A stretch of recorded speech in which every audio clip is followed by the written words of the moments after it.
Navigation Acts were a series of laws that restricted the use of foreign ships for trade between the colonies and any country except Britain. This ended 200 years later. They reflected the policy of mercantilism, which sought to keep all the benefits of trade inside the empire, and minimize the loss of gold and silver to foreigners. They prohibited the colonies from trading directly with the Netherlands, Spain, France, and the colonies. The original Ordinance of 1651 was renewed at the Restoration by Acts of 1662, 1663, 1670, and 1673, subsequently subject to minor amendment. These acts formed the basis for British overseas trade for nearly 200 years. Another way to define this is laws created by England to limit their colonies' trade with other countries. On the whole, the Acts of Trade and Navigation were obeyed, except for the Molasses Act of 1733, which led to extensive smuggling because no effective means of enforcement was provided until the 1750s. Irritation because of stricter enforcement under the Sugar Act of 1764 became one source of resentment by merchants in the American colonies against Great Britain. This in turn helped push the colonies to start the American Revolution. The major impetuses for the Navigation Acts were the ruinous deterioration of English trade in the aftermath of the 80 Years' War, and the concomitant lifting of the Spanish trade embargoes on trade between the Spanish Empire and the Dutch Republic. The end of the embargoes in 1647 unleashed the full power of the Amsterdam entrepot and other Dutch competitive advantages in world trade. Within a few years, English merchants had practically been overwhelmed in the trade on the Iberian Peninsula, the Mediterranean and the Levant. Even the trade with English colonies was engrossed by Dutch merchants. English direct trade was crowded out by a sudden influx of commodities from the Levant, Mediterranean and the Spanish and Portuguese empires,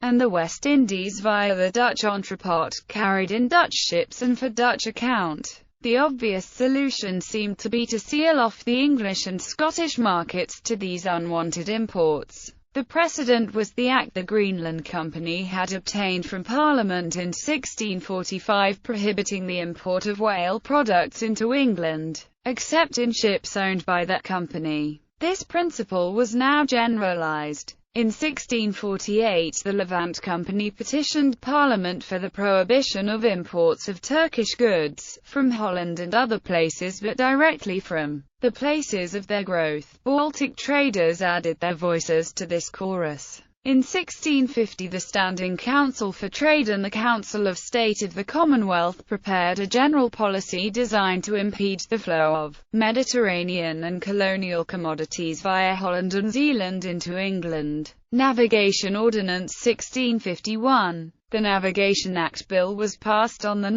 October 1651 by the Rump Parliament led by Oliver Cromwell. It reinforced a long-standing principle of government policy that English trade should be carried in English vessels. It was a reaction to the failure of an English diplomatic mission to The Hague seeking a joining of the Commonwealth by the Republic of the Seven United Netherlands. After the states of Holland had made some cautious overtures to Cromwell to counter the monarchical aspirations of Stadtholder William II of Orange. The stadtholder had suddenly died, however, and the states were now embarrassed by Cromwell taking the idea quite too seriously. The English proposed the joint conquest of all remaining Spanish and Portuguese possessions. England would take America and the Dutch Africa and Asia. As the Dutch, however, had just ended their war with Spain and already taken over most Portuguese colonies in Asia, they saw little advantage in this grandiose scheme and proposed a free trade agreement as an alternative to a full political union. This again was unacceptable to the British, who would be unable to compete on such a level playing field, and was seen by them as a deliberate affront. The Act banned foreign ships from transporting goods from outside Europe to England or its colonies and banned third-party countries' ships from transporting goods from a country elsewhere in Europe to England. These rules specifically targeted the Dutch, who controlled a large section of Europe's international trade and even much of England's coastal shipping. It excluded the Dutch from essentially all trade with England, as the Dutch's economy was competitive with, not complementary to the English, and the two countries therefore exchanged few commodities. This Anglo-Dutch trade, however, constituted only a small fraction of total Dutch trade flows.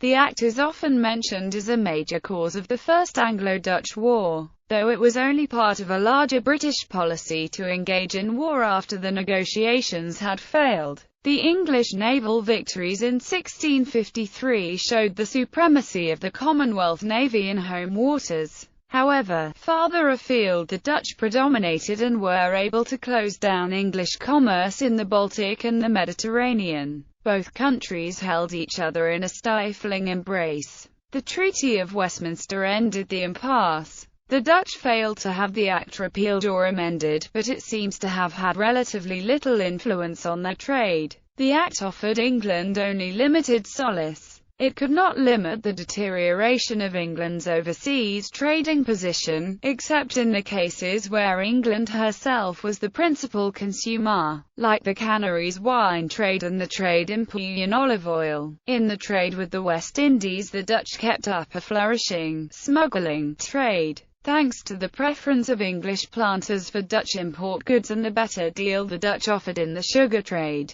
The Dutch colony of New Netherlands offered a loophole wide enough to drive a shipload of Virginian tobacco through. The Navigation Acts. The 1651 Act was declared void on the restoration of Charles II, having been passed by usurping powers. Parliament therefore passed new legislation. This is generally referred to as the Navigation Acts, and remained in force for nearly 2 centuries. The Navigation Act 1660 added a twist to Oliver Cromwell's Act. Ships' crews had to be 3/4 English, and enumerated products not produced by the mother country, such as tobacco, cotton, and sugar, were to be shipped from the colonies only to England or other English colonies. Ship captains were required to post a bond to ensure compliance and could recoup the funds upon arrival. The Navigation Act 1663 required all European goods bound for America to be shipped through England first. In England, the goods would be unloaded, inspected, paid duties, approved, and finally reloaded. The trade had to be carried in English bottoms, which included those of its colonies. Furthermore, imports of enumerated commodities had to be landed and pay tax before going on to other countries. This increased the cost to the colonies, and increased the shipping time. England here includes Wales, though it was little involved in trade to distant parts. After the Act of Union 1707, Scotland enjoyed the same privileges. This act entitled colonial shipping and seamen to enjoy the full benefits of the exclusive provisions. There was no bar put in the way of colonists who might wish to trade in their own shipping with foreign plantations or European countries other than England, provided they did not violate the enumerated commodity clause. English bottoms included vessels built in English plantations, for example in America. Further Navigation Acts were passed in 1673 and 1696 to close a loophole and to strengthen enforcement, respectively.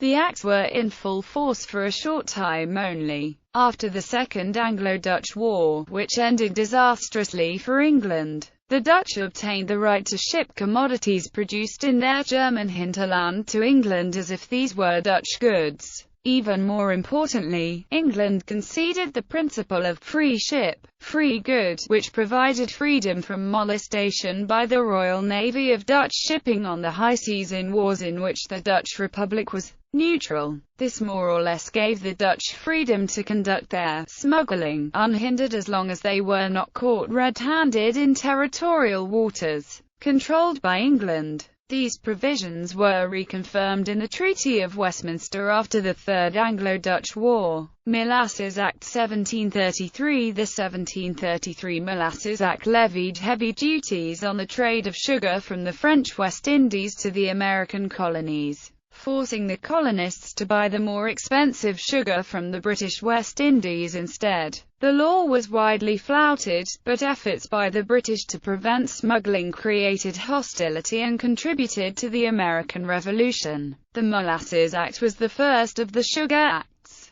The act was set to expire in 1763, and in 1764 was renewed as the Sugar Act, which caused further unrest with the colonists. Repeal. The Navigation Acts were repealed in 1849 under the influence of a laissez-faire philosophy. The Navigation Acts were passed under the economic theory of mercantilism, under which wealth was to be increased by restricting colonial trade to the mother country rather than through free trade. By 1849, a central part of British imports strategy was to reduce the cost of food through cheap foreign imports and in this way to reduce the cost of maintaining labour power. Repealing the Navigation Acts along with the Corn Laws served this purpose, but also led to the breakup of the formal British Empire in favour of informal empire, where private enterprises under the British banner extended trading relations and opened new markets. The East India Trading Company is an excellent example of this, gaining full provincial control over Bengal and its subregions with the 1765 Treaty of Allahabad, while being governed privately rather than directly by the British government. Effects on Britain. The introduction of the legislation caused Britain's shipping industry to develop in isolation. However, it had the advantage to English shippers of severely limiting the ability of Dutch ships to participate in the carrying trade to England. The Navigation Acts, by reserving British colonial trade to British shipping, may have significantly assisted in the growth of London as a major entrepot for American colonial wares at the expense of Dutch cities. The maintenance of a certain level of merchant shipping and of trade generally also facilitated a rapid increase in the size and quality of the Royal Navy, which eventually led to Britain becoming a global superpower until the mid-20th century. That naval might, however, never was sufficient to limit Dutch trading power. The reason was that the Dutch trading system rested on such a degree of leverage over overseas markets and shipping resources, combined with the financial power that was only overtaken by Britain during the 18th century, that it enabled the Dutch to put sufficient pressure on the English to prevent them from sustaining naval campaigns of sufficient length to wrest maritime concessions from the Dutch. Effects on American colonies. The Navigation Acts, while enriching Britain, caused resentment in the colonies and contributed to the American Revolution. The Navigation Acts required all of a colony's imports to be either bought from England or resold by English merchants in England, no matter what price could be obtained elsewhere. Historian Robert Thomas argues that the impact of the Acts on the economies of the 13 American colonies was minimal. The cost was about 4 liras per 1,000 liras of income per year. The average personal income was about 100 liras per year. However, Ransom says that the magnitude of the net burden imposed by the Acts was small, yet their overall impact on the shape and growth rate economy was significant. That was because the Acts differentially affected different groups, helping some and hurting others. Walton concludes that the political friction caused by the Acts was more serious than the negative economic impact, especially since the merchants most affected were politically most active. Sawyers points out that the political issue is what would have been the future impact of the Acts after 1776, as the colonial economy matured and was blocked by the Acts from serious competition with British manufacturers.